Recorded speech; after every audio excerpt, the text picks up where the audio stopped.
Everybody was super excited to jump in and talk about the kidney. Come on, let's be honest. We wanted to talk about some biology today. The electrons maybe was getting a little stuffy. We wanted to jump in with some Lupa Henley, talk a little bit about some excretion, secretion, absorption.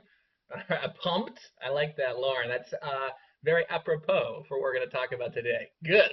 Now, the kidney tends to be a massive favorite of a lot of people, so I don't want to take away from that favorite aspect of it, but I want to make sure we pay really close attention to the main pieces that MCAT's going to test you on, specifically functionality and what we know about nephron. And pretty much, to Maria's point down here in chat, I see the kidney come up a ton on the MCAT. It has so many different pieces you can test. You can talk about pressure systems and the osmotic pressures and the Bowman's capsule. We could talk about Lupa Henley, gradients. We could talk about osmosis. We could talk about diffusion. Tons of ways they could test the kidney either directly or through some other of those topic areas we have to know for biochem. So let's jump in. First of all, major functionalities. Help me out down here in chat. Give me one major function the kidney helps us out with. One major function. We got to have filtration, absorption. We got to have water, absolutely. So again, as far as just basic concepts here for what the kidney does, it better excrete soluble waste stuff that we can go and send out there through urine. It better regulate plasma osmolarity, pH, blood volume in general. Dorothy's mentioning blood pressure. Similar matching up with blood volume. We also have to be aware of some classic values. About 1 osmol is 1 mole of solute particles per liter. And as far as human plasma goes, we tend to have a baseline value of around 300 milliosmoles, or 0.3 osmoles per human body plasma level. So if you saw a human that was referenced on the MCAT that had like 400 milliosmoles per liter as their blood plasmolarity, that's pretty bad news bears. That's like as high as you might have in urine. So we don't want that to happen to anybody. But the reference point, though, is the most important piece, to be sure we know the units, to make sure we're paying attention for values, and if we see any massive outliers, we know we can eliminate them. I love doing this on the MCAT, because remember, it has to be true science. This is not the cars section, where they can just tell us a passage about butterflies and ponies and call that psychology. Instead, they have to give us true science. So if you know 300 milliosmoles is a classic value for humans, we'd better see a passage where that is the number we expect to see. Now, again, we already talked about secretion. We talked about some references to other signaling pathways. We should be familiar with EPO and calcitrol, which we'll talk about a little bit later. And then certainly it's got to make some glucose from our amino acids, gluconeogenesis. Awesome. We'll talk about these in a lot more detail, but as far as our basic structure goes, we've got to jump in and take a look at the overarching functionality within really the basic structure of the kidney. So let's begin with the different pieces of the solute compartments that we might see on test day. And ignore the thing on the left for a second. Let's just sit down and chat about the weirdness I'm seeing in this table on the right-hand side. I've got my extracellular stuff, I've got my intracellular stuff, but they're all mixed-matched all over the place. How did that happen? How did I get like sodium high on one side and calcium high on the one side and potassium on the other? I got some pumps. Not my high heels that I have on, but I got some sodium potassium pumps. Exactly right. So I've got concentration gradients. Dorothy mentioned it, Kayla mentioned it, Tom earlier. Those concentration gradients are set up by things like a sodium potassium pump, by selective permeability, exactly, Brandon, that allow us to have the gradients on either side, which are going to be important for maintaining osmolarity. We have to be able to allow certain things to drop down their concentration gradients across certain membranes if we have a change in osmolarity. Similarly, we should allow water to flow pretty quickly from one side to the other if there's a massive osmolarity difference. Okay, so what's going on here is we've got all these things set up, the carbonate, the albumin, different proteins, and we should, just to be clear, be relatively aware of the vast majority of what this table says. That we have a different selectivity, that we should have high values of things like sodium, calcium, magnesium on the extracellular side, and that really the only thing that should be high as far as ions go on the intracellular side are potassium and things like phosphate. Notice how I said how you should memorize this? Notice I didn't have you memorize every single row. The group of things that should be extracellular high and the group of things that should be intracellular high. Exactly, Marissa. So extracellular, just jot down on a flashcard the things that should be high outside. Sodium should be high, calcium should be high, chlorine should be high. Those should all be on the outside, extracellular. Then make another flashcard, that's all the things inside that should be high. Potassium should be high inside, and potassium and phosphate, excuse me. Those are basically the only two things, as far as ions are concerned, that should ever be high in intracellular fluid. And if you memorize it like that, it really saves you brain space. Anytime I have a table like this, I always break it down that way. Now, proteins are interesting. Good question, Morineke. So for proteins, notice intracellular has a lot of proteins. That makes sense. Intracellular should be where most of those proteins are hanging out. The only one that would be high in extracellular would be albumin. Now, remind me, when we say extracellular, what's another name for that fluid? The extracellular fluid? From our perspective, yeah, blood. Extracellular fluid better be plasma. You got it, for sure, Mary. So our extracellular fluid includes both the plasma and our interstitial fluid, technically, because that is part of our circulatory system. But interstitial fluid, remind me what sort of a process involves, or what sort of a system involves the interstitial fluid regions? It's a big question, but I think you can get, yeah, lymphatic system. Exactly, Sarah. Lymphatics or our immune system would have some impact on interstitial fluids, depending on things like albumin concentrations, which we'll get to in a second. Before we do, let's kind of pinpoint a few pieces here. I've thrown in here in that cellular membrane the sodium-potassium pump, because certainly one of the massive drivers of concentration gradient between the fact that we have sodiums and potassiums and calciums and all that stuff high on one side and low on the other is that sodium-potassium pump. Now, in order to create a concentration gradient opposite of what it wants to be, does that mean that we have to add energy, or do we get energy back? Making a concentration gradient opposite from what it wants to be. We need energy, yes, Mary, for sure, Sarah and Avina, because we have to be driving this pump in the opposite direction of simple diffusion. Cool, Kath and Brandon. Now, a bonus question here. This gets back to kind of Bio 101. What about some of the other ions? What if we don't have a pump specifically for them? Could we get them to a higher concentration without adding energy? Is that possible?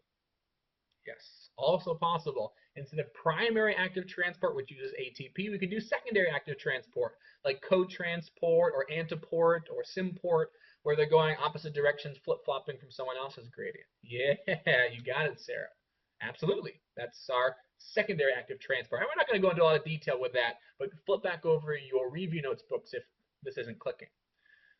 Let's take a look back at what we've got here between extracellular versus intracellular. I've got a couple more things I could talk about.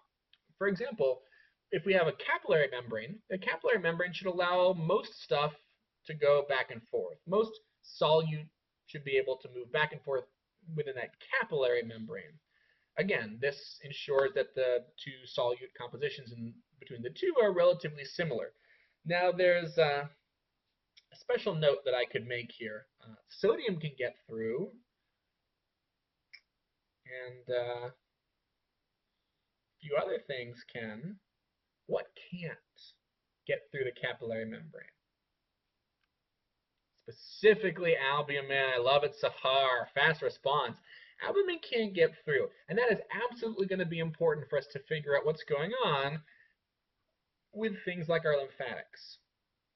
Now, the lymphatics is this kind of drainage pipe that we can have draining from one side to the other side. We have albumin high in plasma, we have albumin low in interstitial fluid, which is good. It maintains the two compositions being different, but we've got space between tissues and blood vessels, and we can have some movement back and forth. Sodium is permeable, sure. I mean, the capillary membrane is highly fenestrated. Most things can go through, but plasma can't have the albumin going through to the interstitial fluid. Now, this is a trick question, but I want to ask it just in case. In terms of, and I'll be clear, assuming no funny business, no special case scenarios, no diseases, no anything's happening. Normal case scenario. Should plasma osmolarity be higher, interstitial fluid be higher, or equal? Don't worry about intracellular. We won't talk about that yet. Just the two pink ones at the top. Plasma higher, interstitial fluid higher, or equal? For osmolarity. Love it. Navina was the first right answer. Kudos. I've seen it in a lot of our channel sessions. Parbat, yes. Sarah, absolutely. Neva, Tom, should be equal. Now, why should they be equal? I just told you plasma has higher albumin. Doesn't that sound like higher osmolarity? Have I gone crazy? Not since this morning, I don't think. Yeah, ions. Ions can go back and forth. That's fair, Mary, but even easier than that. What should get through any membrane, regardless of where it is in the body? Water. Water should be able to get through pretty much any membrane we care about. The one case where we're not going to see that happen is in the loop of Henle. We'll get there later. But otherwise, absolutely, we should have exactly the same osmolarity between plasma and interstitial fluid spaces. Now, again, we're not talking about someone with edema. We're not talking about anybody with advanced stages of diabetes, none of that stuff. Water leaks back and forth. Water is going to make sure that it had the same osmolarity. Perfect. And exactly, right, Marissa? Now, again, certainly what a few people mentioned earlier about ions being able to move back and forth, that is also true. Remember, the capillary membrane is capillaries. It's supposed to let stuff through. It is highly fenestrated, lots of holes. Now, let's go a little bit more complicated. Suppose we have this massively different composition of stuff in the intracellular fluid.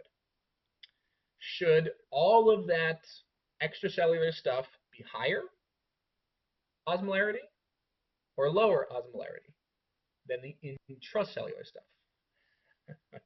Not fooling Sarah, huh? Fast responses, Dory. Now, it's got to be the same, right? Because we still have cell membranes. Unless we're talking about specifically something like the loop of Henle with the one side that is not permeable to water, every other membrane that we could possibly see is permeable. So yes, we still let water through. It is still 300 milliosmoles. Well, wait a sec. On the right-hand side, if we've got 300 milliosmoles for each one of these columns, what was the point? If our osmolarity is exactly the same, why do we even do it?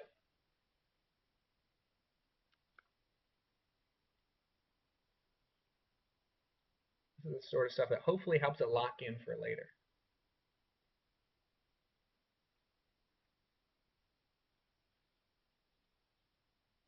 Why would we even do this?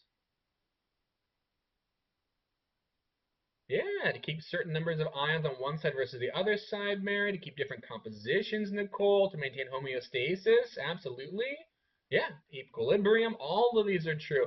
And the other bonus point to this is if we ever had an upset, if we ever had something change in equilibrium, any of these things could now go backwards or forwards and mediate it.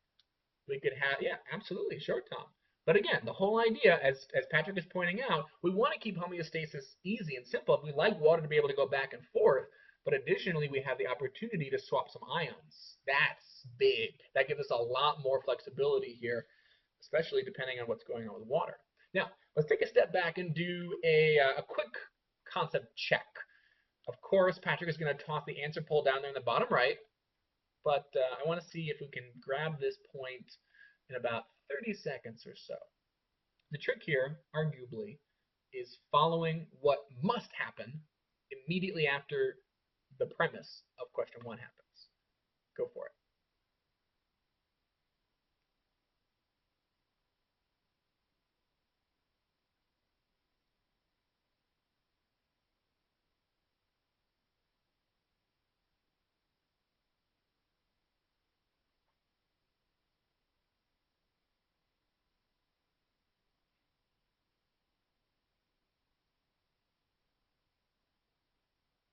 All right, I love the answers I'm seeing. The correct answer is getting more than twice the number of votes of any tempting wrong answer, but let's go through it together as a process. Remember, the MCAT loves to test you on things going correctly, but even more common I've found is they tend to throw something wrong that just happened. And you've got to back up, well, what would happen if that thing was missing or that thing went wrong? So suppose we had a sharp rise in serum albumin. So serum albumin, remember what are they talking about when they say serum?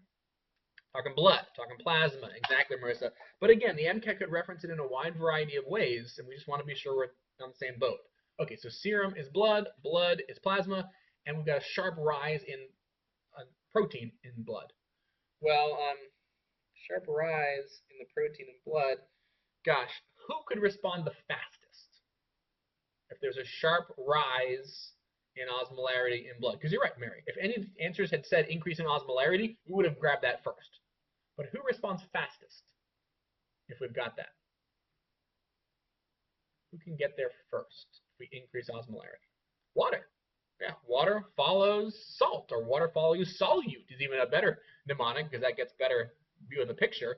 So if water follows the solute, then all right, then water is going to want to go to wherever we had a higher osmolarity. So water is going to immediately try and flood in there. Okay, let's check. A, drop in blood pressure. Does that sound like water flowed to blood? Oh, it sounds exactly the opposite. Good. Tom, Marissa, for sure, Mary. So, okay, not A. Increase in immune system. Okay, now, gosh, lymphatics is tied to immunes. Immune system could respond potentially at some, oh, not relevant? You're right, Tom. It's out of scope. We want the fastest, sharp rise, not some long-term edema response system that deals with lymphatics. Get rid of B. Okay, now between C and D, these are the most commonly chosen answers.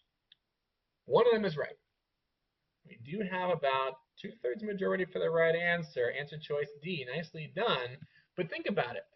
Efflux of albumin, that is slow. It would take a while for us to efflux the albumin back out. It would take ATP. It would take some sort of facilitated diffusion. Water can get there first. Influx of fluid? Yeah, not fluid. Influx of water. Water. If answer choice D had said influx of water, then absolutely that would be into the bloodstream exactly what we wanted. Sure, maybe a couple ions made their way in there by accident too. Fine, we have a fenestrated capillary membrane. Yeah, a couple ions got through also. But the whole point is water gets there first. It's so fast. Now again, albumin is a huge protein, and it is not permeable even to the fenestrated capillary membrane. So we really should not be seeing albumin moving at all. And even if it could move, it would be super slow compared to water. This would not be the effect. That might be something we'd like to have happen later on down the line to clean up that blood, which has too much plasma proteins, but not immediate. Now, let's jump in with really the main key player of the kidney, nephrons. As far as the nephron is concerned, it does 4 basic things. It filters, it reabsorbs, and it secretes. And down here, I've kind of just quickly jotted down the key players that follow each one of those processes, because the MCAT might tell you something is happening to glucose in the nephron. And you would have to be able to tie that together. Okay, something's happening with glucose in the nephron. Glucose had better be absorbed almost completely in the proximal convoluted tubule, so they're talking about reabsorption. Or if they said something about urea.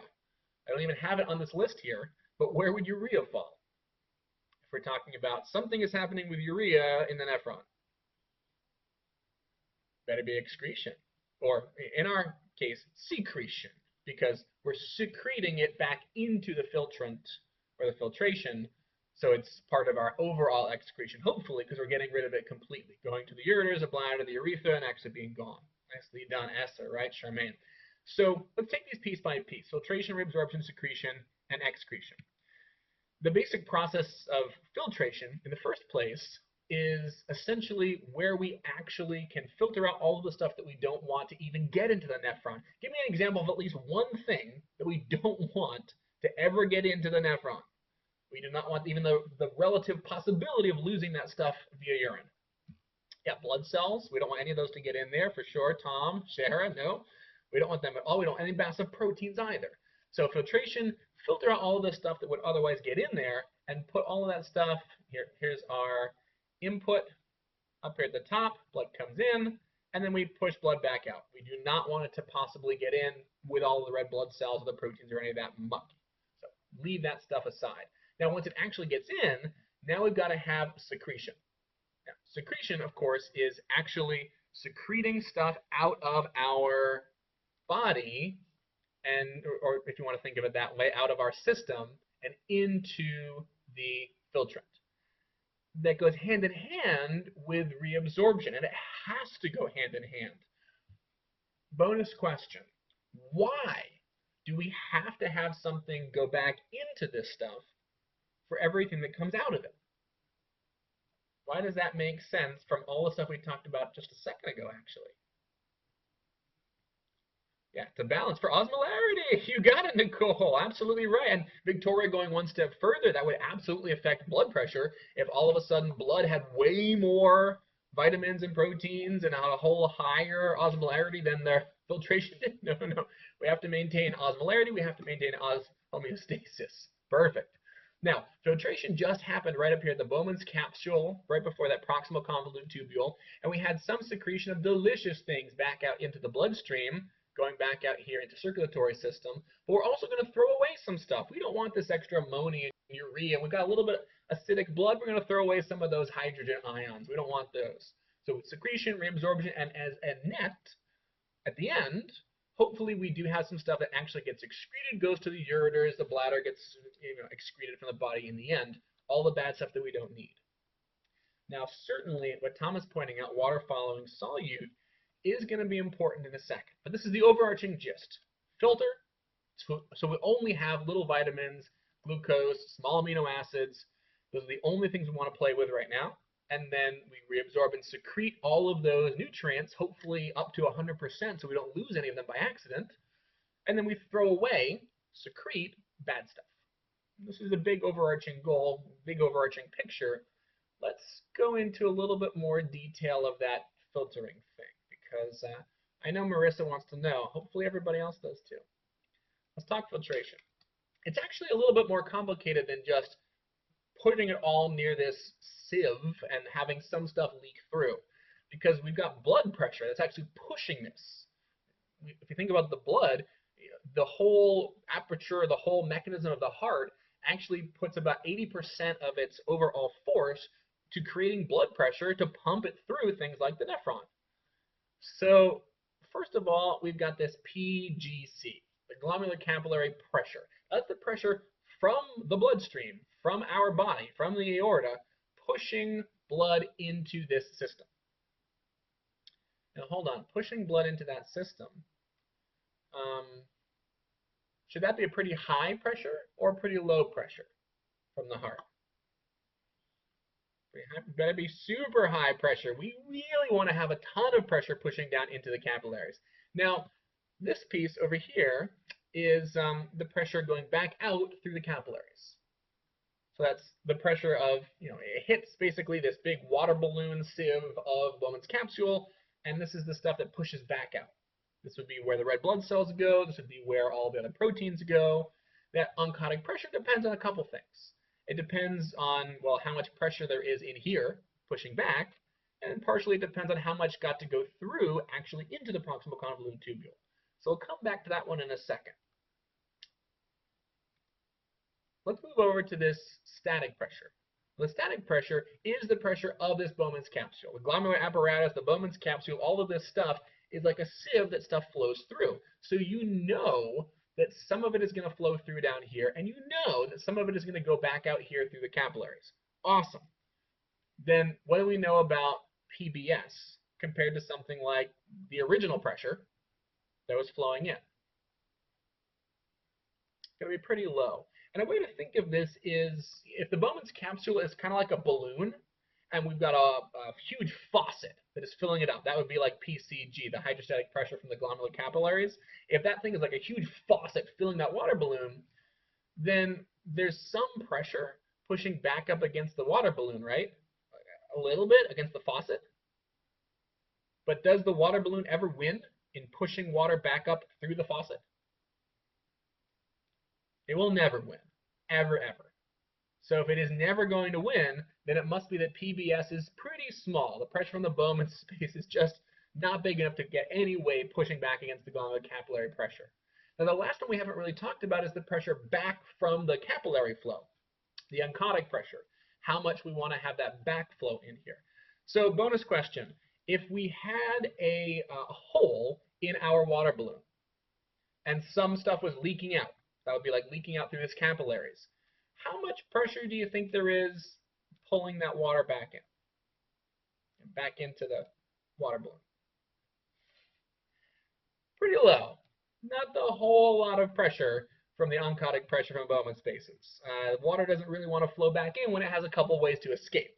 So all of these things together are exactly what Marissa was talking about a second ago. We're talking Starling forces. And Starling forces is really just the relationship between these. So glomerular, capillary pressure coming in had better be, that's not just one greater than symbol. That's not just two greater than symbols. It had better be, oh gosh darn it, massively bigger than the BS pushing back up against it. Yeah, because the faucet is going to win. We're going to have blood flowing in here. All right, it flows into the nephron, but then additionally, yeah, the pi GC, the pressure going back out through capillaries, had better be bigger than the pressure of pulling it back into Bowman space, because we're flowing out of the nephron. That's where all the other stuff should go, and it had better be able to flow there pretty easily. And that net flow, then, there's a little bit of a difference here, had better be stuff that goes into the filtrate. Yeah, that makes sense. That's the biggest possible hole for it to go into. We want it to go through into the nephron. We want it to get filtered. Great. We just filtered blood. We just talked Starling forces. Maybe it's time then to go into some MCAT style questions. Make sure that we've got Starling forces on lockdown. Because really, this is the formula you probably memorized. But memorizing that formula is just tedious to put into play, right? You've got to remember which one is which. You've got to plug in a particular number. But if we have that visual image like we have here on screen, then we can probably do most of the questions just conceptually, thinking about what's happening with the blood flow. Let's try it out. Let's do this one. We've even got numbers in here. We've even got numbers. 60 apparently is the pressure coming in. 32 is the pressure moving through to the afferent arteriole. This is the pressure of the Bowman's capsule space. And then there's the NFP number, which apparently is 10. All these are numbers they could give you on test day. They could throw that in the question. Now, a question on the MCAT probably wouldn't say we constricted the afferent arteriole. They probably would say something like, we changed pi GC to 26. Well, and then you'd have to take that question, and instead of plugging in numbers, instead of going crazy, let's think.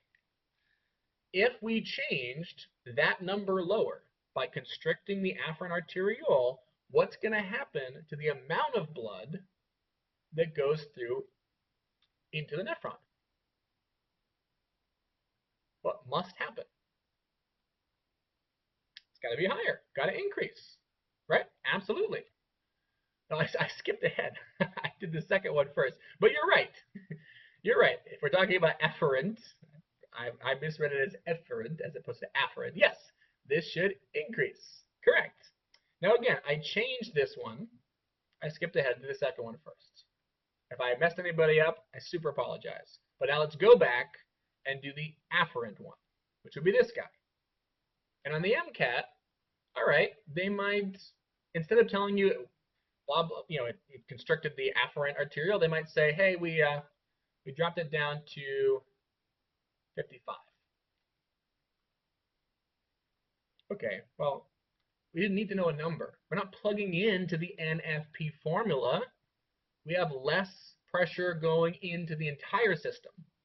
So we'd better have less getting to the filtrate because there's just less at the beginning to do anything with. Exactly, Marissa, right? Say, right, Victoria? Boom, done.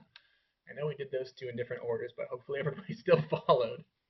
And exactly, Jill. That's the main point. If we have less water coming in from the faucet, we have less going through the balloon, for sure. Now, final one. Suppose we had a kidney stone stuck in the ureter. There's something down here that's stuck. Now, hopefully nobody has this happen, but if there's something stuck down there, then stuff isn't able to really flow well through there. So this number inherently is going to be higher. And if the number pushing back up against is higher, if there's more pressure against filtrate coming in, you're right, Marissa, absolutely, Charmaine, for sure. So now the question, though, is not about whether we've increased that space. This is the way the MCAT gets tricky. The question is about filtration rate. Well, gosh, if we increase the pressure against any fluid coming in, it must have decreased the amount of filtration rate. Nicely done, Charmaine, Kayla, Sarah, counting everybody in here. Kudos. All right. Now, again, if you've got any questions about the pressures in here or about the amount of filtration we'd expect, hit us up in QA. I know that Patrick has already answered a bunch of great questions, but as he's mentioning down here in chat, it's not about memorizing a formula. It's not even about memorizing a particular number. It's about understanding the flow. If we've got the flow, we've got the entire problem set. Now we can go one step deeper into this. Again, we had decrease, increase, decrease, just to be clear here. But let's talk about what happens if we've got another question that gets a little bit more specific, that says, what would happen if we had this coming into Bowman's capsule? Where would we expect it to go? Would it go to the efferent arteriole? Would it go into the filtrate through the nephron? What happens to it? This is actually a question that would probably come up actually on an MCAT question where there's something that went wrong, where there is damage to the Bowman's capsule or there's damage to the glomerulus. But for our purposes, let's suppose that everything is going right. Would we see cells and platelets getting into the nephron? It better not. That's a capital no. And oh, exclamation point, Marissa, I like it. How about ions? Sodium, chlorine, hydrogen, can they get in? Yeah, absolutely. They can get pretty much anywhere they want to go. How about glucose? Simple sugars? Yep, for sure. We can get simple sugars in there because we have lots of glucose uptake mechanisms. How about, last one up here, albumin? Diabetes, absolutely right, Tom. That comes up actually pretty frequently on the MCAT. Better not have proteins getting in there. Just as a recap, we do not want proteins to get away. Now, what Tom put in here a second ago, reference to glucose in urine or diabetes in general, is actually a pretty rife topic area for the MCAT. Generally, we don't have to know much about any diseases, any symptoms, any treatments, because you'll learn all that in med school. But diabetes is a nice testing ground. If we had glucose in urine, then what had to have been true for there to be glucose in urine? I love this question because I've seen a lot of different answers, but there's only one right one. What had to be true for there to be glucose in urine? You got it. Mary, for sure. Lauren, absolutely. That must be true. It must be true that there was too much glucose in the blood. That's the only thing, actually, that has to be true. There could have been a failure of insulin. There could have been a failure with the absorption in the proximal convoluted tubule. That's all could. Those are all maybes. But no matter what, there had to have been too much glucose in the blood. Awesome. Now, that won't necessarily be all that a question is asking you for on test day, but thinking about it that way, hey, if we've got some sort of mechanism to uptake glucose and we've overwhelmed it somehow, even if nothing has gone wrong otherwise, we must have had too much in the blood in the first place. Same thing goes for anything that gets secreted that should have been taken back up. If we have amino acids in urine, it must be that we had way too many amino acids in blood for some reason. We couldn't grab them all back up. Absolutely. Absolutely, exactly, Marissa. Too much in there, that's why we couldn't reabsorb it all. Now, speaking of reabsorption, here's really what we're talking about here. Secretion is when the blood goes into the filtrate and stuff goes away. That would be like all these bad things, the urea, the ammonia, the excess, the hydrogens, if we have too acidic of a blood.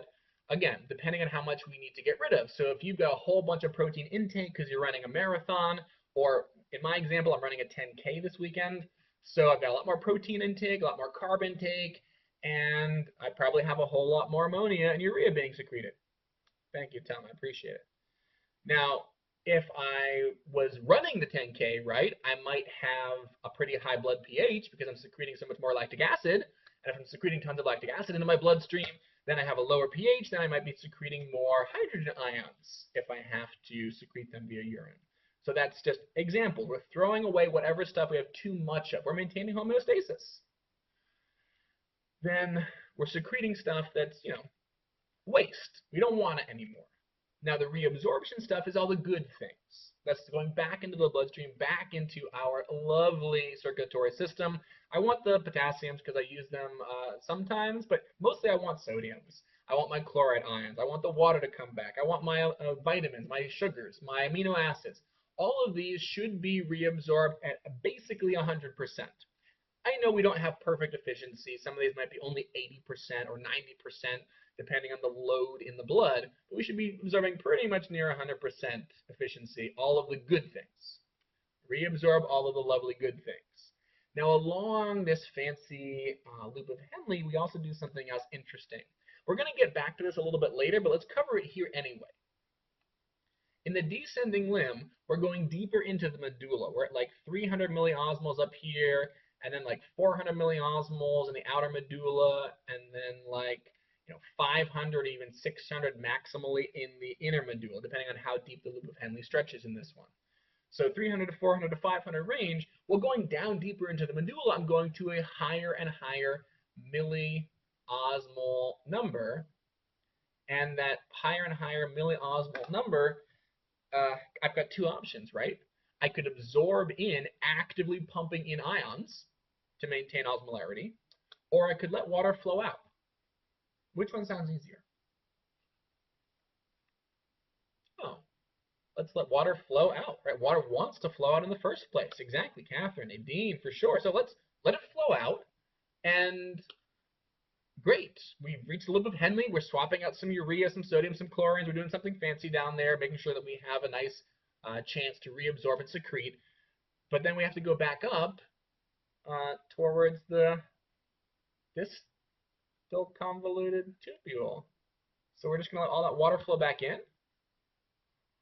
What? Gosh, that doesn't sound smart, Nephron.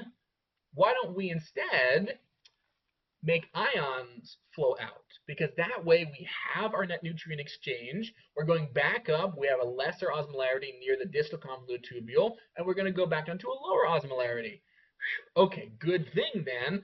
The limb flowing down lets water out, and the limb going back up pumps ions out. We don't have to memorize descending limb does this, ascending limb does. It makes sense. It has to do that thing, actually. Otherwise, we wouldn't get higher osmolarity going back to lower osmolarity. Now, again, there are a lot of different places here where we pump out things like ions actively. Those are the squiggly lines. And there are some places where things flow up by themselves, like H2O in the top flows out because it follows salt. Water follows salt. So again, for these particular images and the ones you see in your review notes books, squiggly line active, straight line passive. It wants to flow in that direction in the first place. Now we'll get back to these ions coming out and water coming out in the loop of Henle a little bit later, but remind me, what system has to be in place around the nephron in order for salts and waters to make their way back into blood? What system? The gradient has to be in place in order for us to actually get concentrated urine. Vasorectus. Boom. Absolutely, Tom. We got to have a counter current system. Oh my goodness, it's so exciting. If Tammy was teaching this session, she would be just smiling ear to ear. I know this because this is the best part. We'll get back to this again later on at the end, but before we do, we absolutely have to talk about this relationship. ADH and aldosterone are somehow mediating the amount of urea coming in or the amount of water pumping out. Well, ADH and aldosterone, who are these guys? What does ADH specifically act on? They're hormones, absolutely. One's a peptide hormone, one is a steroid hormone, aka vasopressin. Nice, Navina. Absolutely. So ADH, this is a relatively small peptide hormone, fast response, right? Peptide equals fast response, steroid equals slow response. What is it specifically doing here for us?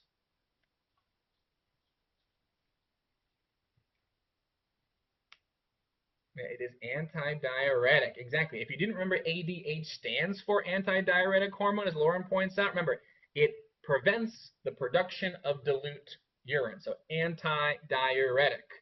Perfect. So it better be water reabsorption. Reabsorbing means going back into blood. Secretion means going into urine. So reabsorbing lots of extra water. Charmaine, yes. Esther, yes. Morning. That makes sense. And aldosterone, this is our steroid hormone. It's longer onset, longer duration. Steroid hormone doesn't actually act so much on the reabsorption levels of water. What is aldosterone acting on? acting on our salt. If we're trying to regulate the amount of water flowing from one direction to another, why don't we just directly regulate salt? We know that water follows salt, so let's just keep the osmolarity the same by pumping salt directly in one direction or another. Exactly. Nicely done. Okay, now the way that this could come up on the MCAT is varied depending on exactly what they specifically want to ask you about. However,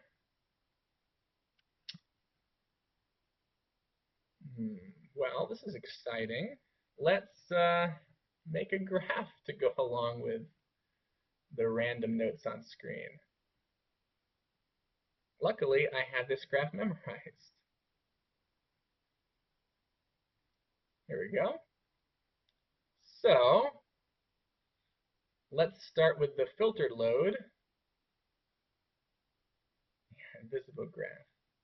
Filtered load will look something like this, where this bottom axis is, let's call it our plasma glucose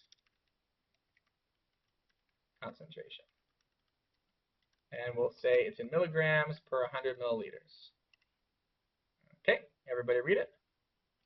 And the y-axis will be the glucose that is filtered or absorbed or excreted, and that will be in milligrams per minute. Okay, this is exciting. And that's this guy. Okay, good? Oh, good. Good, good, good. As long as it's in the handout as well. Okay, the full graph filled in. You're telling me I don't have to draw all these in? Okay, not filled in. Ah! All right, well, I'll fill it in anyway, because we've got to talk about it. Here's the filtered load. All right, now the filtered load, this is, yeah, let's back this up a second here. All right, filtered load, this is essentially the proportional load based on the plasma. So plasma concentration to solute. More glucose in the plasma filters more into nephron, so it goes up and to the right. More plasma glucose concentration, x-axis, equals more glucose in the blood filtered on the y-axis. So we've got this nice solid line. Now let's suppose that we are talking about our ability to excrete. So we're talking about excretion of glucose, then excretion of glucose is going to happen when it enters the nephron more than it can get absorbed. But let's not talk about excretion of glucose yet, because we don't want to lose glucose. Let's talk about reabsorption of glucose. Reabsorption of glucose. Well, in small values, let's say down here and less, how much of the glucose that gets in should we absorb? Should be high. Should be all of it. Exactly right. So we'll make a little red line here to represent reabsorbed. Here's our glucose that actually gets reabsorbed as we have it entering in. But at some point, there's a Tm value. Or we plateau out. What does that Tm value refer to?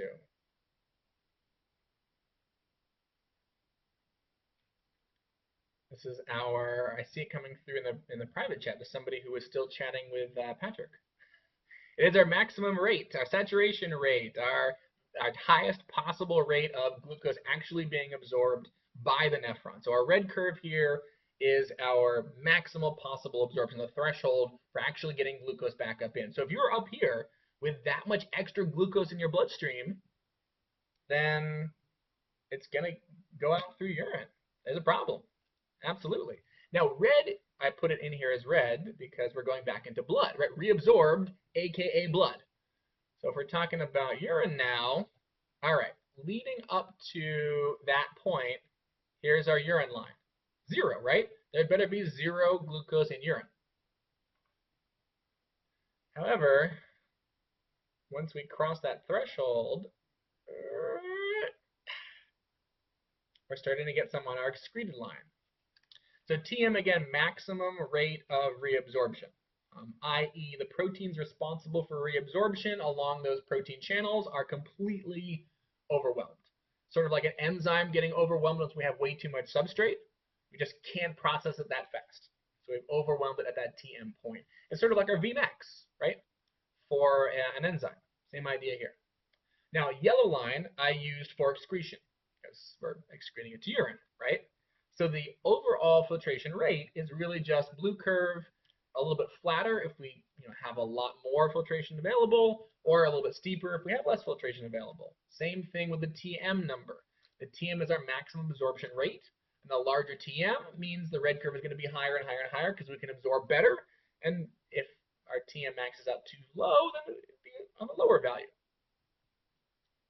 And to Marissa's question, it really deals with the fact that our proteins responsible for reabsorption have been overwhelmed, have been saturated.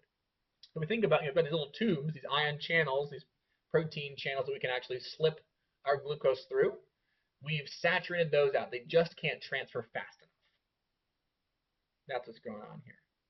It'd be like if you had a garden hose that you were spraying into a colander or a sieve, like you sieve out pasta with, and you're spraying that garden hose into it. At some point, we're going to overwhelm the colander, and we're going to end up having water filling up in that colander or in that sieve, even though we don't want to.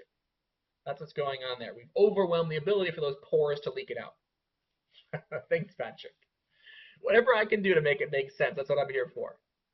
Now, I promised we would go into a little bit more detail. So, again, we have the excretion curve. Wherever we have that breakdown, we end up having it get pumped back into the urine, etc. But let's really go into what happens in order to make that go into urine.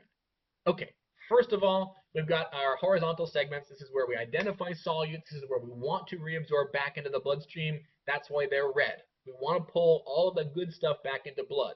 And they're convoluted tubules because they have to have lots of surface area to allow for lots of reabsorption.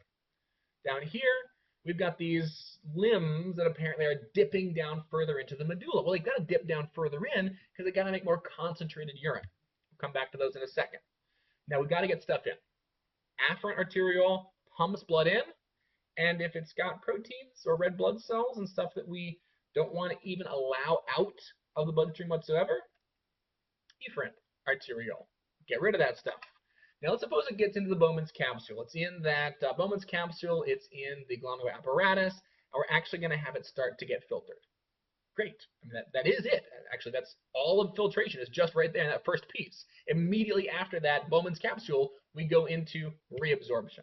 We would love to pull back out our salts, our water, our glucose, our amino acids as much as possible. And because we're right there at 300 milliosmoles, we've got to maintain osmolarity. We're probably going to end up pumping in some stuff like you see here, some ammonia, some potassium, maybe a little bit of acid, just to maintain that osmolarity.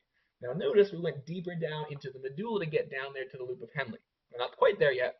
We did the descending limb. Remind me, in order to get more concentrated on the descending limb, it would be really great if the walls of that were permeable to water. Better have water flowing out. Absolutely. Charmaine, Mary, just makes sense. Now we have that swap region in the loop of Henle. We go back up. Gosh, it looks like it got more diluted.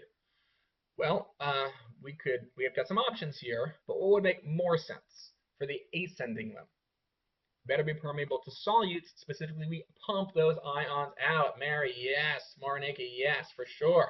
Now, again, we don't want any water to get out because that would just be bad, and we certainly don't want any water to get in because that would just be making it more dilute when we just took all that energy to make it pump out in the first place in the descending limb. Now we're in the distal convoluted tubule, and this is our second chance. Notice we didn't necessarily get all of the sugars or all of the sodiums or all of the water in the first place in the proximal convoluted tubule. Well, now we've got a bonus distal convoluted tubule just in case. Let's pull out the rest of the salt. Let's pump in the rest of our waste stuff, whatever else is left over. And now we're well on our way to making urine. Of course, if we don't have enough water, if we don't have enough moving around in the blood, if you're running a marathon and you're sweating a lot, if you have a laceration and blood is leaving the body, if you've got the lensing of your eyes evaporating water, if you've lost a lot to feces, whatever it is that you've lost water from the system, you might not even get urine at this point. But as far as creating urine, well, let's suppose we have enough water. We hydrated really well. We had lots of water at the rest station. Now we've got that final opportunity to pump out a little bit more salt if we need that stuff. and to pump out a lot more water. Because really, we're trying to get more concentrated urine. We're trying to have like a 500 milliosmol, a 600 milliosmol super concentrated urine, because we really don't want to lose much water. Unless we're way overwhelmed with water, we'd like to keep most of it. So we pump out water here to get more and more concentrated urine, and great. In humans, we would expect to see things like, 500, 600 milliosmols. In something like a camel, for example, or a horse, we can get things like 1,000, 1,200, or even higher milliosmoles. So suppose for a second we're dealing with something with a massive gradient change like that, where we have something as much as 1,200 milliosmoles. This would be that super, super concentrated, just so strong urine is coming out of this animal. And I noticed that I've got this really high concentration gradient difference. And I'm just getting a little bit confused. If we've got all of this happening, I've got it going through this entire process, I've got the Bowman's capsule, I have the descending limb, the ascending limb, and I'm producing concentrated urine because I've got the ADH levels right in order to create concentrated urine, then there really is just that one more structure to discuss. Vasa recta. How come this worked? How come we were able in the descending limb to pump out water and in the ascending limb to pump out salts, and we still had a very set gradient level between the medulla set up in the first place? Gosh, shouldn't this be like on the left-hand side super hydrating it, and on the right-hand side super concentrating it? Shouldn't there be like different levels of osmolarity on either side? Well, no, that's the whole idea of vasa recta. Vasa recta is the flow of plasma counter to the flow of the filtrate. So if our plasma and our filtrate are going counter, it should look something like this. You want to see it again? I know. I want to see it too. Let's do it again. Ooh, counter current. I love that. So again, as far as vasa recta is concerned, the plasma descends via the vasa recta, reabsorbs the salt from the right-hand side, and what's going to follow salt? Water on the left-hand side. So when the plasma ascends with the help of the hyperosmotic renal gradient, then the water that's left from the descending limb does not dilute the interstitial fluid because water enters the ascending limb of the vasa recta. I got to do it one more time. This just does it for me. Perfect way to finish out this session.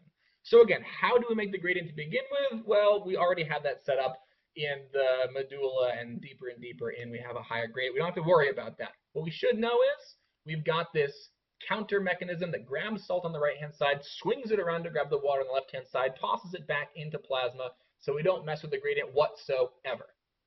Boom. One more time. Okay, this is our last one. I say that, but maybe I'll do two more.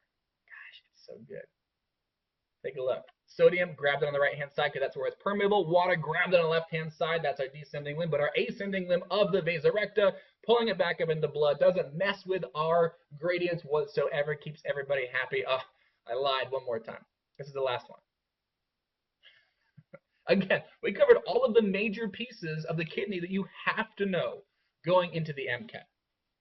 We've got a couple more pieces that we talk about, dealing with a little bit of the hormone functionality, dealing with some advanced questions the MCAT could give you in Kidney 2. So if you have a chance to sign up for one of those other channel sessions in Kidney 2, I believe I'm doing a couple this week. Come back. See those sessions. We've got a bunch of other sessions for Kidney 2. But otherwise, if you were here from the very beginning, I am excited to say that we do have our second half of the original molecular genetics that you took at the very beginning, finishing out with Tammy's session right after this. So stick around for that, and I will still stay around, answer some questions in Q&A. If there's anything else I can possibly help with, do not hesitate to let me know. Otherwise, grab this break, and we'll see you right back here for the next session.